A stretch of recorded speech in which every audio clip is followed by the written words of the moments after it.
아멘. 오늘 우리 계신 하나님의 말씀은 창세기 35장 19절에서 22절까지 말씀입니다. 창세기 35장 19절에서 22절까지.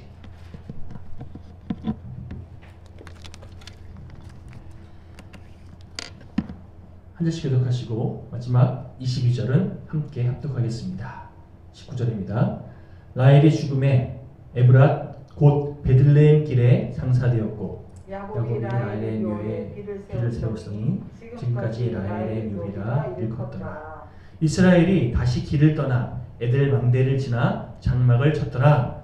이스라엘이 그 땅에 거주할 때에 루벤이 가서 그 아버지의 첩 빌하와 동침하매 이스라엘이 이를 들었더라. 야곱의 아들은 12이라. 아멘. 성경에 보면요, 왜 이런 이야기까지 다뤘지 싶을 정도의 좀 어떻게 보면 춤은 좀 우리가 읽기에 묵상하기에 좀 민망한 그런 내용들도 이렇게 함께 소개하고 있는 그런 구절들이 있습니다.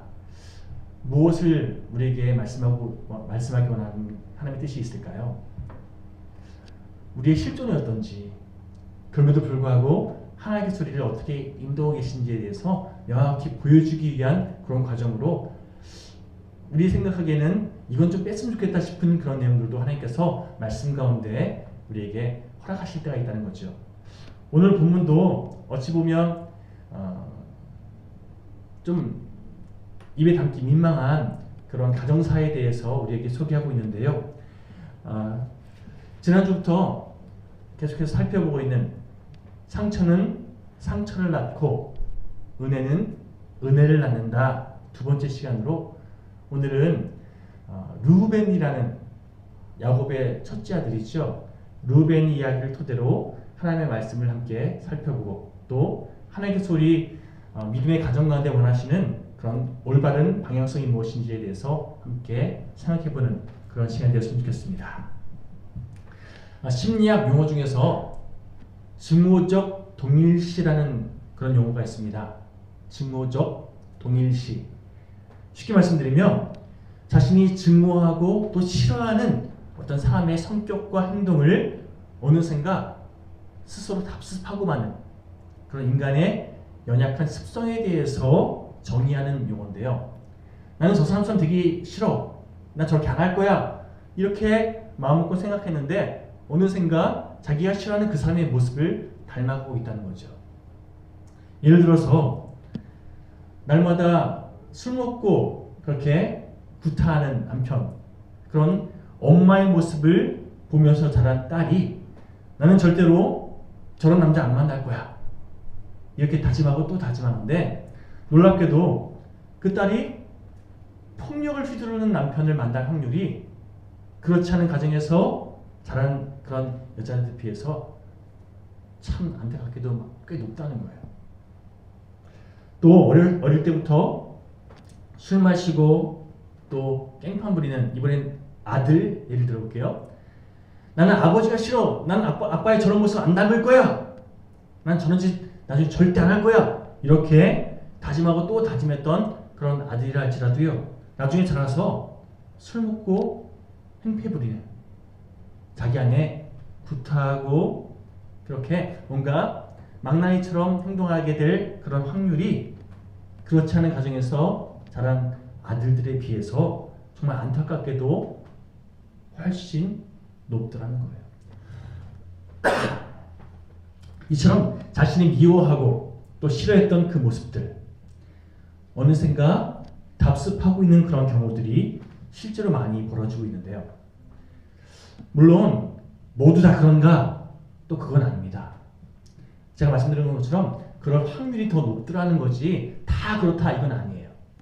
건강하게 자란 아이들 중에서도요, 기질상 그런 행패 부리는 좀 잘못된 모습을 보이는 그런 자녀들도 있기 마련이고요. 뭔가 문제 있는 가정에서 자랐다 할지라도 나중에 번듯하게 정말 건강한 가정을 이루는 그런 경우들도 의외로 있다는 거죠.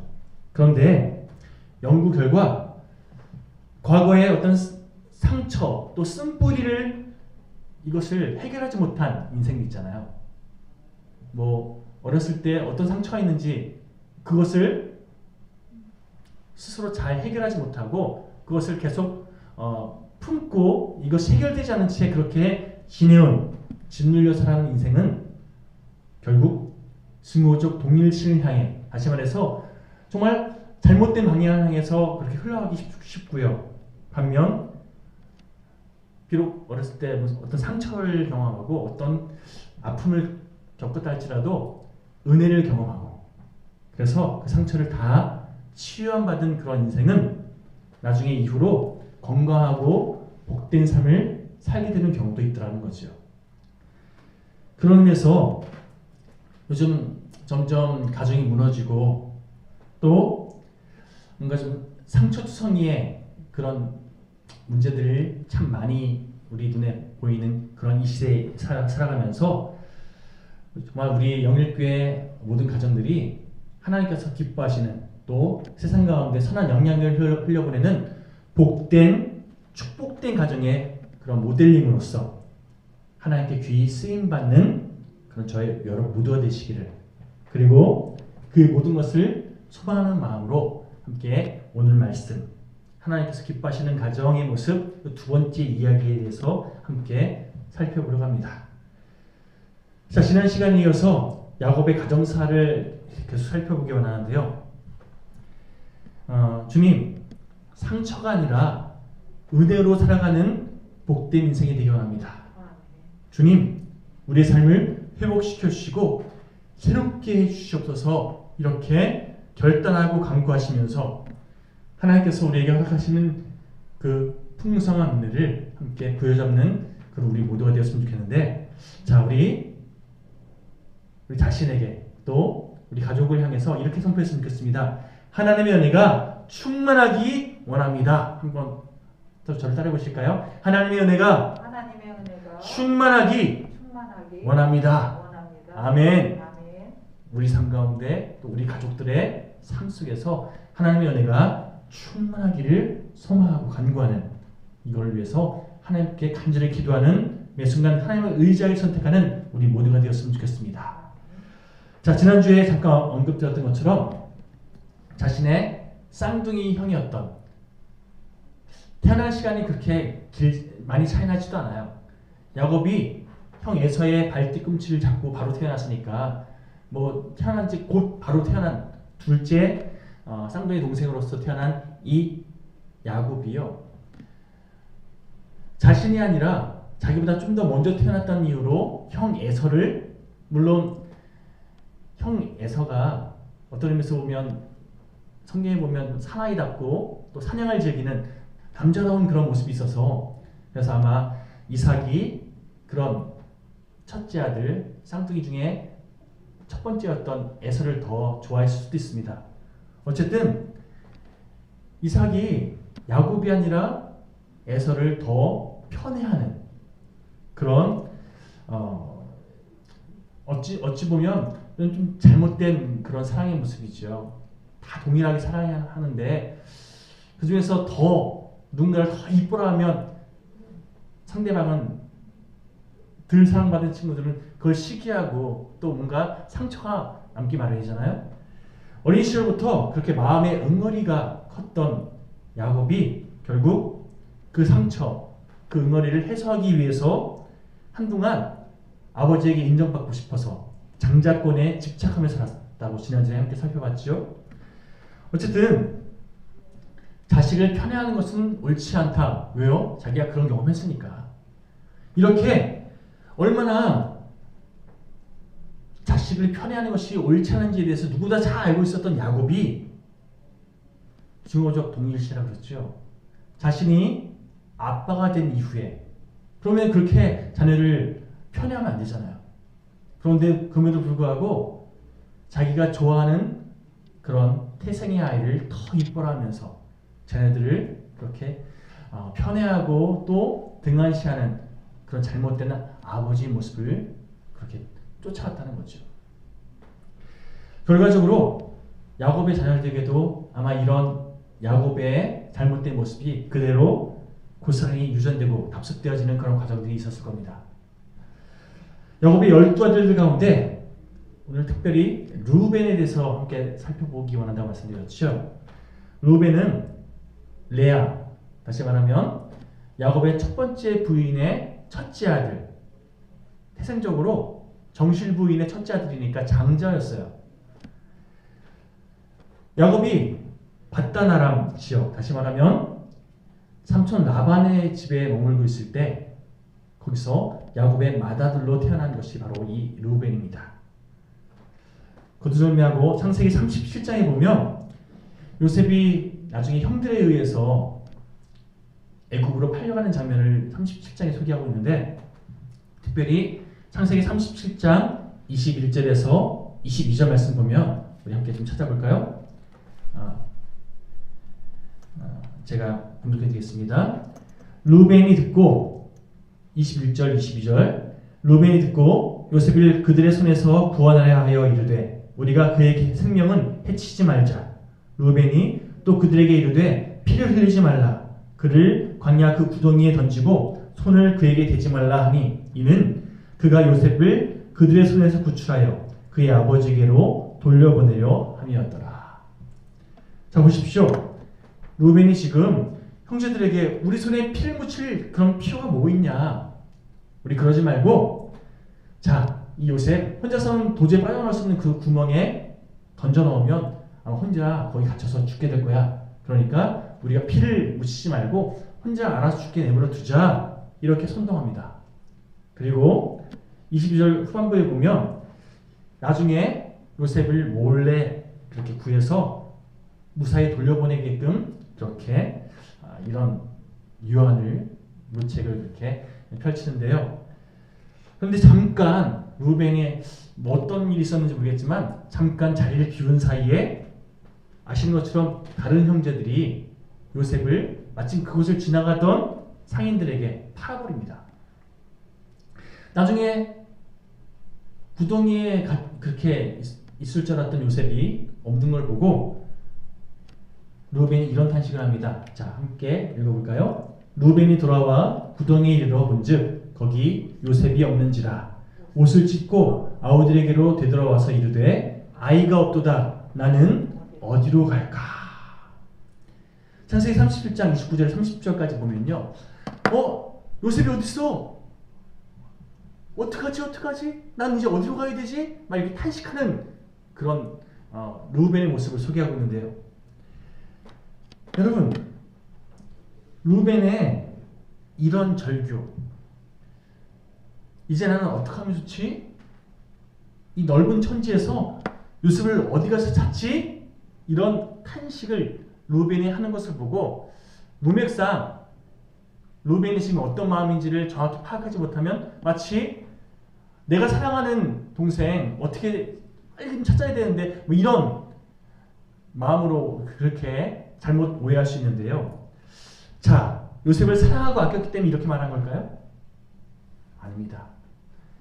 엄밀히 말해서 장남이었던 르우벤이 자기가 아니라 거의 이제 이 당시만 해도 막내였거든요. 요셉이 막내나 다름없었던 요셉을 아버지가 편애하는 것을 보고 얼마나 시기하고 얼마나 마음 가운데 불편함이 있었겠습니까? 그런 르우벤이 요셉을 정말 사랑으로 이렇게 말했다? 말도 안 되는 거죠. 그렇다면 르우벤의 이런 반응은 왜 나타난 걸까? 이걸 살펴보기 위해서는요, 오늘 우리가 함께 봉독한 창세기 35장 22절 말씀을 함께 다시 한번 살펴볼 필요가 있는데요. 잠깐 소개해드리면 르우벤은 아버지의 첩이었던, 또 자신의 이복 어머니였던 빌하라는 여인과 동침한, 오늘 본문의 내용이 바로 그거잖아요.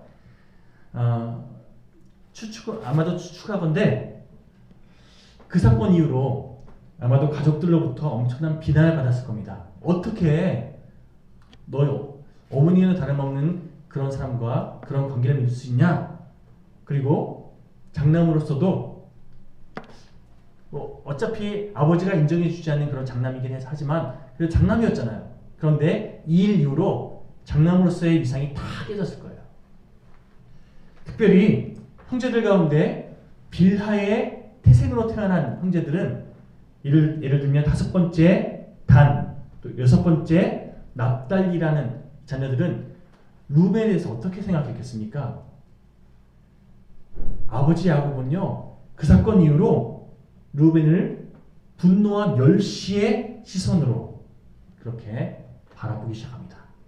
이렇듯 순간 자신의 감정이 이끈 대로 빌하와 동침했던 루벤이 그 사건 때문에 아주 낭패를 겪게 되거든요.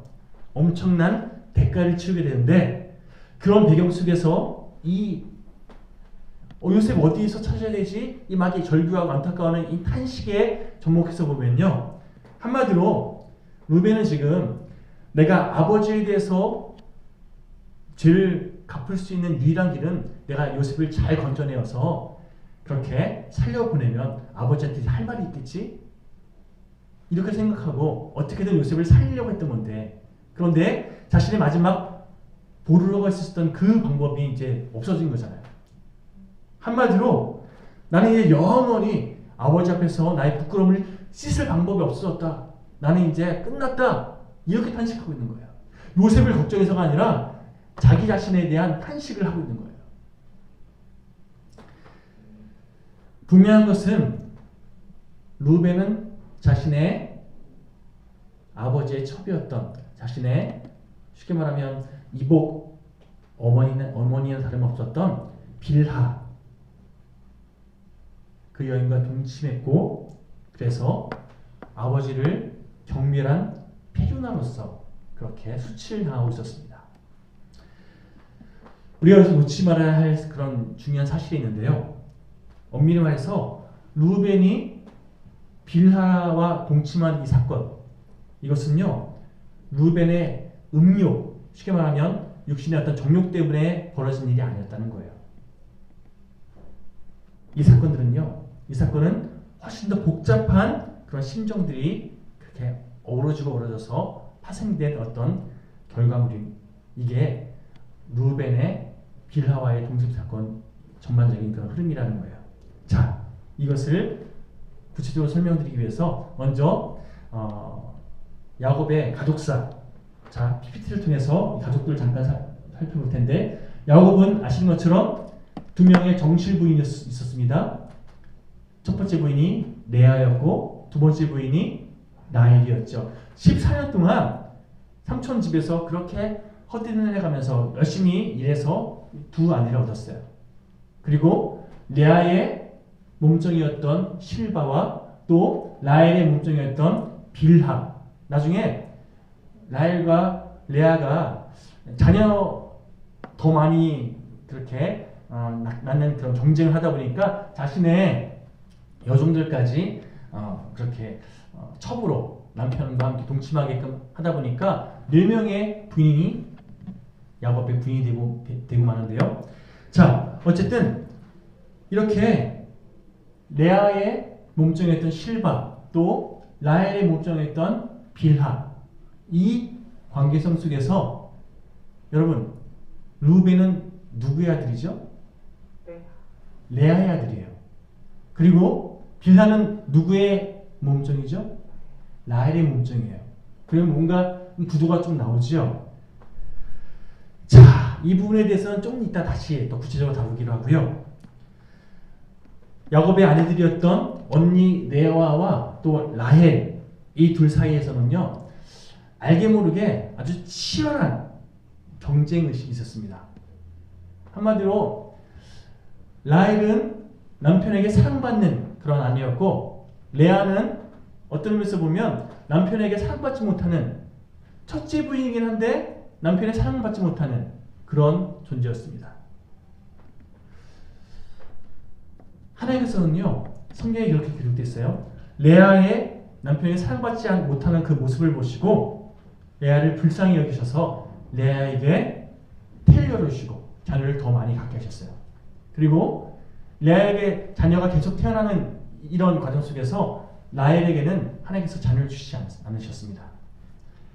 나중에 분명 자기가 더 사랑받고 있는데, 그런데 자녀 싸움에서는 자기가 밀려요. 그 당시만 해도요, 자녀가 많다는 것은 부의 상징이고 뭔가 좀 어떤 고난의 상징이었잖아요. 자기에게 자식이 없으니까 라헬이 분명 자신이 사랑받고 있음에도 불구하고 질투심이 생겨요. 나도 자녀를 얻어서 언니 레아가 갖고 있는 그 고난들 다 내가 가졌으면 좋겠다. 내가 진짜 정실부인으로서 나만 인정받는 그런 부인이 되고 싶다. 이런 마음을 품었다는 거죠. 그래서 이 묘한 경외심 때문에 결국 아까 말씀드렸던 것처럼 자신의 몸뚱이였던 빌하를 남편에게 그렇게 동침하게 해서 빌하를 통해서 자녀를 얻게 합니다. 자, 레아는요, 어쨌든 남편에게 사랑받지 못함에도 불구하고 하나님께서 자녀를 계속 허락하셔서 연달아서 3명의 자녀를 쭉 얻게 되는데요. 자, 보십시오. 레아에게서는 첫째, 둘째, 셋째, 넷째, 유다까지 쭉 하나님께서 자녀를 4명의 자녀를 먼저 허락하셨고, 그러고 나서 빌하를 통해서 단과 납달리, 라헬이 자신도 자녀를 얻고 싶다는 그 마음에 빌하를 통해서 자녀를 이렇게 얻게 되고요. 그러다 보니까 레아도 이 경쟁에서 지지 않으려고 자신의 몸종인 실바를 또 남편에게 그렇게 동침하게 해서 갓과 아셀을 또 태어나게 합니다. 그러고 나서 이사갈, 스불론 이렇게 또 하나님께서 자녀를 또 주시죠. 나중 돼서야 요셉이 태어나고 요셉 이후에 나중에 베냐민이 태어나는 이런 가족도가 만들어지는데요. 중요한 사실은 레아가 첫째 이 루벤을 낳고 나서 하나님께 이렇게 고백합니다. 창세기 29장 32절 말씀. 자, 제가 분명히 드릴게요. 여호와께서 내가 사랑받지 못함을 들으셨으므로 내게 이 아들도 주셨다 하고 그의 이름을 29장 32절 제가 보도록 할게요. 여호와께서 나의 괴로움을 돌보셨으니 이제는 내 남편이 나를 사랑하리로다. 루벤을 낳고 나서 하나님께서 나의 괴로움을 아시고 나에게 자녀를 주셨어. 그러니까 이 자녀를 보고 싶어서라도 나의 남편 야곱이 나를 더 사랑해주고 나에게 좀 더 찾아오겠지, 이런 마음으로 고백했다는 거예요. 그러고 나서 또다시 둘째 태어나고 나니까 계속해서 29장 33절 여호와께서 내가 사랑받지 못함을 들으셨으므로 내게 이 아들도 주셨다 하고 그 이름을 시므온, 들으셨다라는 뜻이에요. 하나님께서 나의 그 애끓는 마음을 들으시고 이 두 번째 아들도 나에게 허락하셨다, 이렇게 고백했다는 거죠. 그리고 이후로 또 세 번째 아들을 낳게 되는데, 세 번째 아들을 낳고 나서 레아의 마음과 바람과 전혀 상관없이 야곱이 레아를 사랑했습니까? 아니요. 여전히 레아를 이렇게 사랑하시지 않았어요. 그러니까 그 절박한 심정을 이렇게 고백합니다. 창세기 29장 34절 내가 그에게 세 아들을 낳았으니 내 남편이 지금부터 나와 연합하리로다 하고 그 이름을 레위, 연합하다라는 뜻이에요. 레위라 하였으며, 이 세 번째 아이까지 내가 낳았는데 내 남편이 나와 좀 더 연합해 주겠지, 나를 더 사랑해 주겠지, 이렇게 계속해서 고백하고 있더라는 거죠. 이 세 가지 고백을 통해서 뭘 알 수 있습니까? 레아는요, 남편에게 사랑받고 싶은 마음이 컸어요. 그런데 자녀는 계속 하나님께서 허락하셔서 낳았음에도 불구하고 그런 거 있잖아요. 매일 밤 아마 야곱은 레아가 아니라 라헬 침실에 잤을 거예요. 그러다가 연례 행사처럼 가끔 이렇게 하룻밤 정도 침소에 머물렀는데 그때 아이가 태어나는 거예요. 하나님께서 주신 은혜죠, 진짜. 라헬은 매일 밤 나랑 자임에도 불구하고 어떻게 언니만 저렇게 자녀가 태어나지? 막 그 심술하는 거예요. 그런데 자녀가 태어남에도 불구하고 남편 야곱은 자기를 사랑하지 않아요. 자기를 그렇게 아껴주지 않아요. 더 계속해서 서운해하고 더 상처받는 레아의 모습. 자, 이 과정들, 이게 지금 야곱의 아내들의 심정이었고요.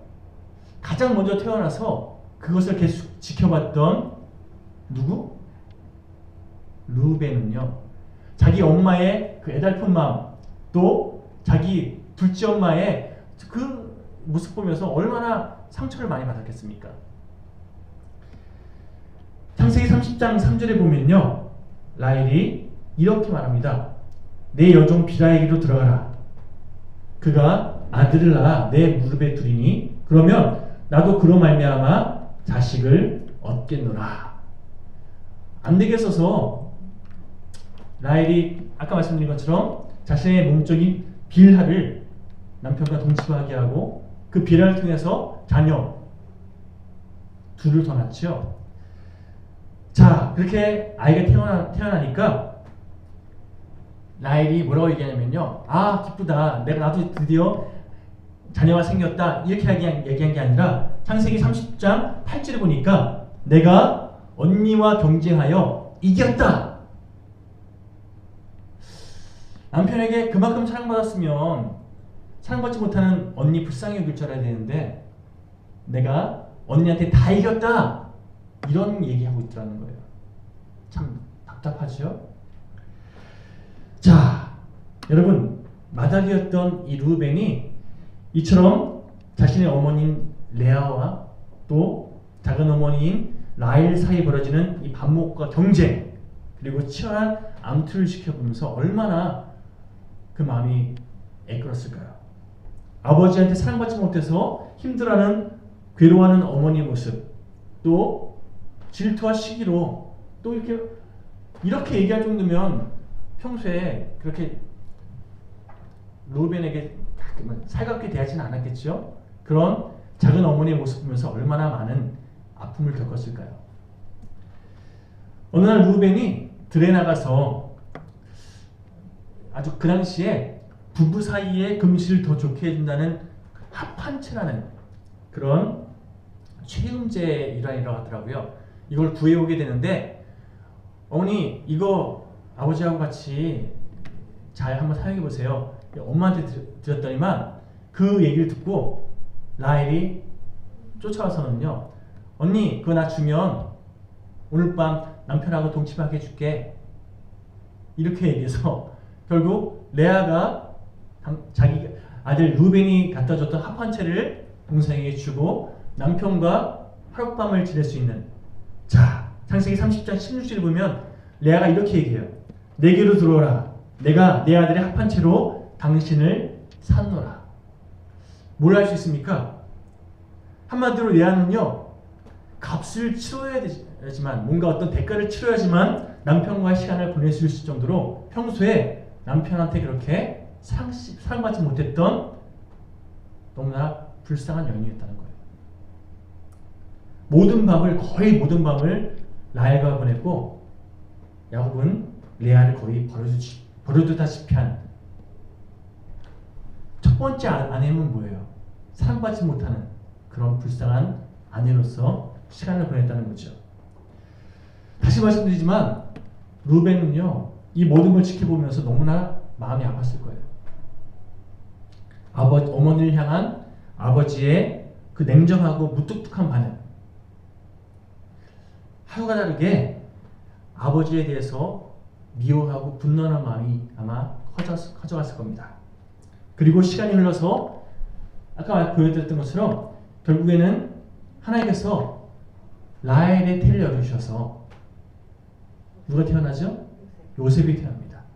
자, 정말 자기가 사랑하는 태생 라헬의 큰아들인 요셉의 그 수인이를 보면 11번째 아들이지만, 그런데 정말 자기가 사랑하는 여인의 첫 번째 아들이잖아요. 그 아들 정말 너무나 아끼고 너무나 그렇게 편애했다는 거죠. 분명 나는 야곱의 정실 부인이었던 레아의 첫째 아들, 내가 장자인데 아버지는 장자인 자기는 전혀 신경 안 쓰고 오히려 그 당시에 막내였던 요셉을 그렇게 편애하는 이 모습 보면서 루벤이 어떤 마음이 들었을까요? 또 시간이 더 지나서 더 기가 막힌 일이 벌어집니다. 지난번에 살펴봤던 것처럼 이제 그의 가족들이 가나안 땅으로 다시 돌아가게 되는 과정 속에서 에서가 400명의 장정을 이끌고 야곱을 만들어 온다 이 이야기를 듣고 야곱이 어떻게 하죠? 그룹을 3개로 나눠서 그렇게 이제 형 에서를 맞이할 수 있는 그런 준비를 하는데, 여러분 첫 번째 그룹을 이렇게 에서가 처단하면 자기 맨 뒤에 있다가 어떻게든 맨 뒤에 살아가는 자신의 가족 누구죠?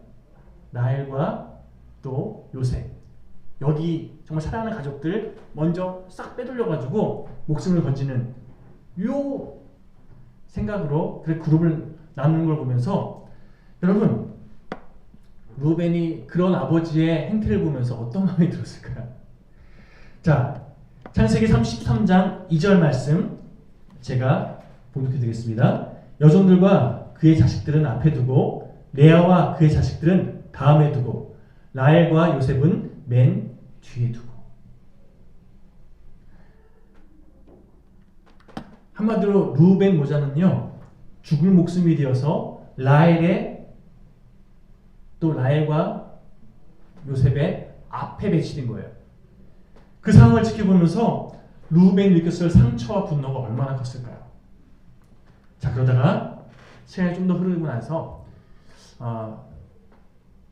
라헬이 이제 진짜 막내죠. 베냐민을 낳다가 죽게 됩니다. 애굽은 이렇게 베냐민을 낳다가 죽게 된 이 라헬, 정말 자기의 사랑했던 여인이었잖아요. 그 죽음을 너무나 동의하면서 묘에 비를 세우고 또 이 라헬의 묘에 대해서 아직까지 사람들이 일컫더라 얘기하는 거 보니까 그 묘가 얼마나 화려하게, 얼마나 웅장하게 그렇게 지었는지, 이때쯤에 루벤의 마음 가운데 그동안 쌓이고 쌓였던 여러 가지 분노가 아마 폭발했던 것 같아요. 라헬의 죽음 바로 다음에 무슨 일이 벌어졌는지 성경이 이렇게 증거합니다. 창세기 35장 22절, 루벤이 가서 그 아버지의 첩 빌하와 동침하매.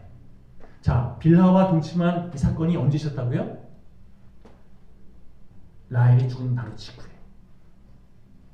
한마디로 루벤은요 성욕 때문에, 자신의 성욕을 채우기 위해서 빌하와 동침한 게 아니에요.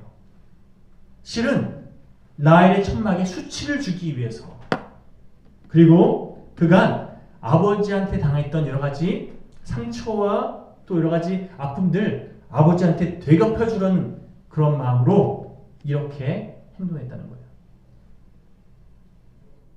분명한 것은 이렇게 감정대로 자신의 그 끓어오르는 감정을 참지 못하고 아버지에게 수치 주려고 행동했던 이 루벤의 행동은요 결국 이후로 대가를 치러야 됐습니다.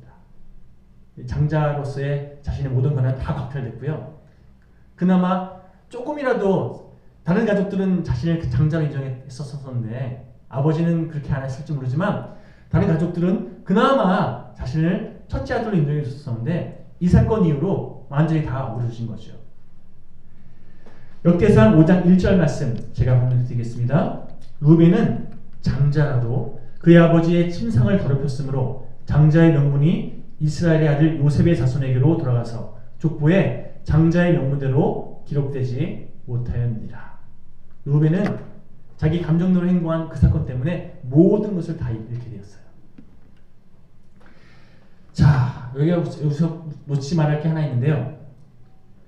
야곱이 행동했던 여러 가지 쓴뿌리들로 인해서 그것이 자녀들에게 흘러가고 결국 루벤이 그 쓴 열매를 거두게 됩니다. 루벤이 잘못한 건 사실이지만 사실은요 그 모든 것을 원인 제공한 것은 누구요? 야곱이었어요.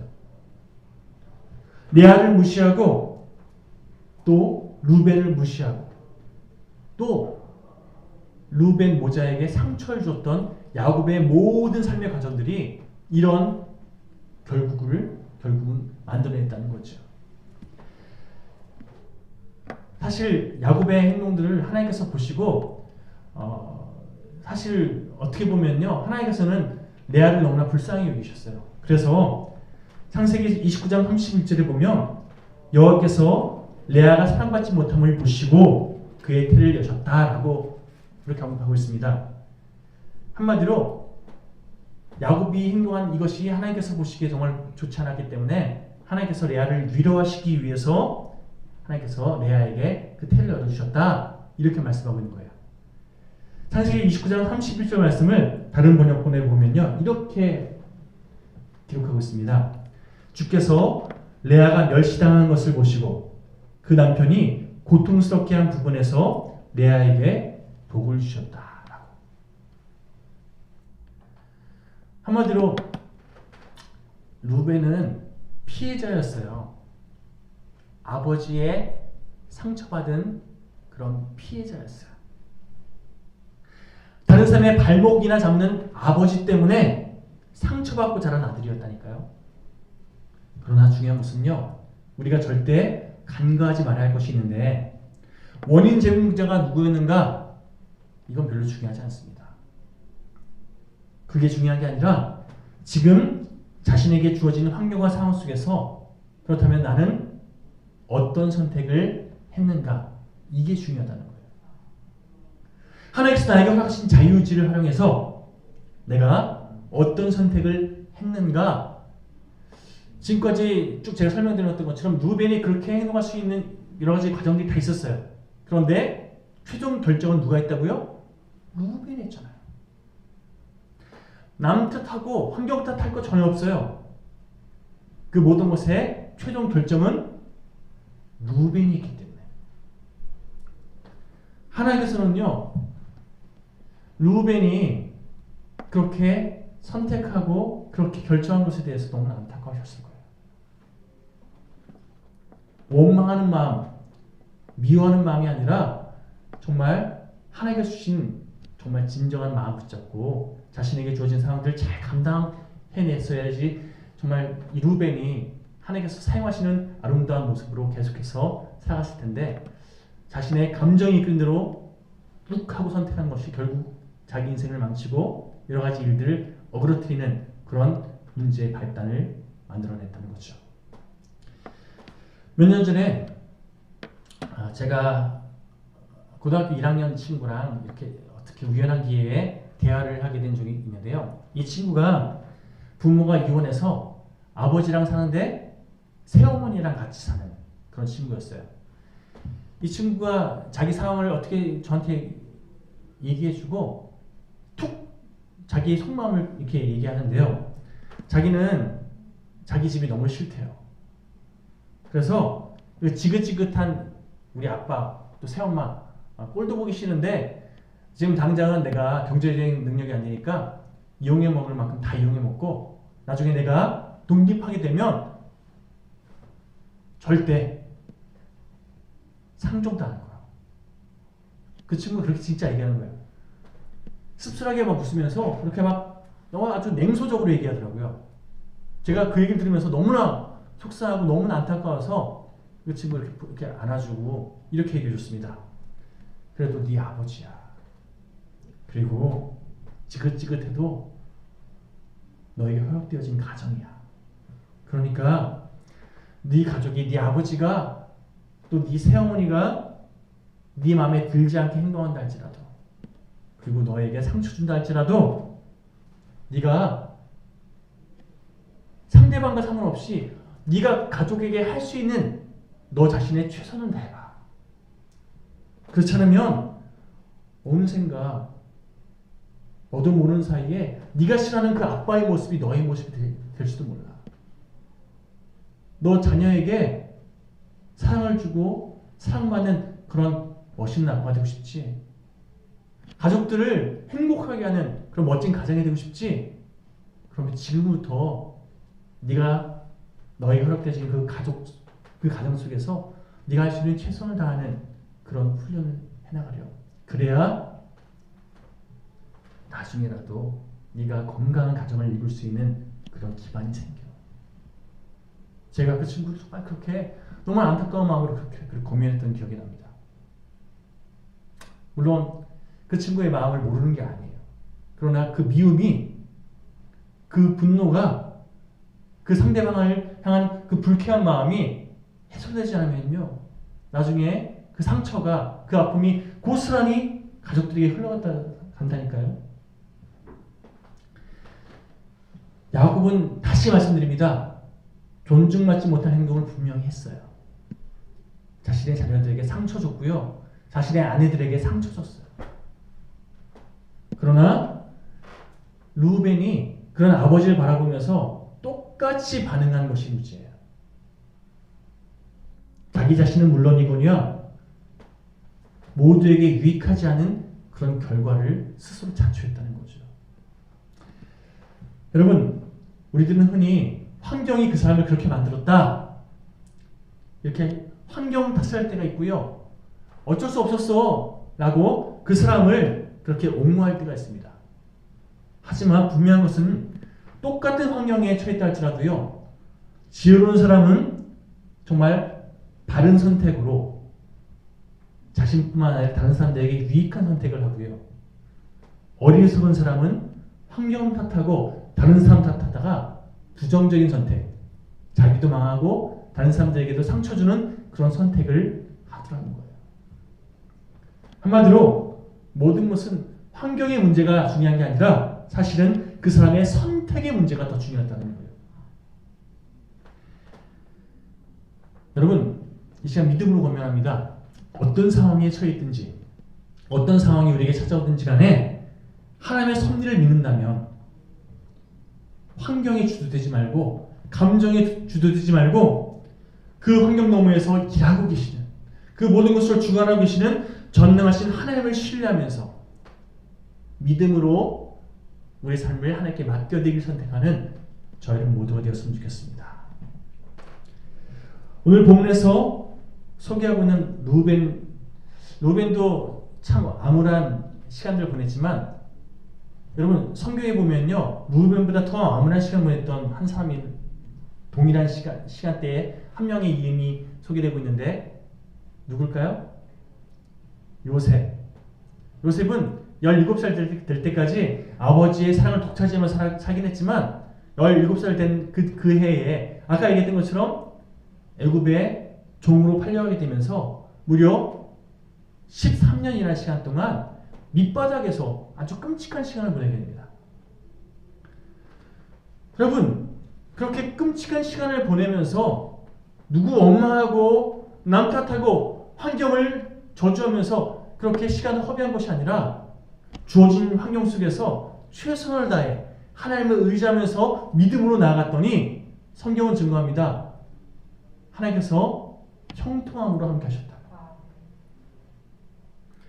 현재 말하는 것은 세상의 왜곡된 가치관 때문에 자기 중심적으로 죄된 자신의 본성 의지에서 그렇게 상처에 집착하고 또 다른 사람들에게 상처 주는 그런 선택을 하는 모습이 아니라 주님의 십자가를 의지함으로 하나님과의 관계가 먼저 회복되어지고, 그리고 하나님께서 허락하신 그 은혜에 힘입어 다른 사람들도 회복시킬 수 있는 그런 하나님의 복된 도구로 우리 모두가 쓰임받았으면 좋겠습니다.